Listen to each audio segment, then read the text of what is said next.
waaleykum salaam wa rahmatullahi wa barakaatu. Bokk taalibe yi ñu ngi leen di nuyoo ko siyaare ñëpp. Loolu ngeen wax ci mbirum jumaa ji de moom dafa xaw doy waar lool. dañuy wax naa soo tegalee yetti jumaa yoo xam ne demoo ko te amoon benn ngànt te mel ni buumu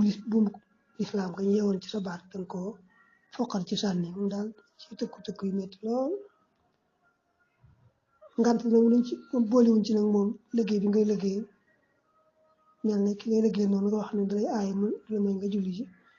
moom ñoom boolewuñ ko ci ngànt yi. bu fekkee ne nag léegi moom daal boo am nga sañ-sañu ajjuma nga bañ a dem liggéey ko defee ñu dagg ko ci li nga war a fay loolu moom baax na. su fekkee ne itam moom loolu nanguñ ko nga xam ne faaw boo demul rek ñu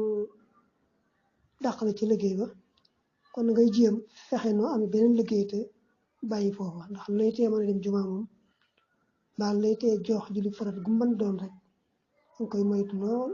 ndax julli moom dañ ko disal boo xam ne yu ñu may kenn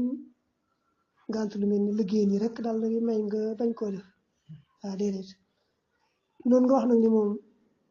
boo dimul ci liggéey ba danga mën a julli ci jumaa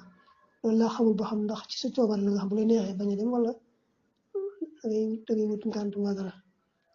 waaye da ngeen di seet ba xam bu fekkee ne moom am ngeen sañ-sañ ñu bañ a dem te bu boobaa du yàq dara ci liggéey bi sax ñu wàcc leen sax ñu bàyyi leen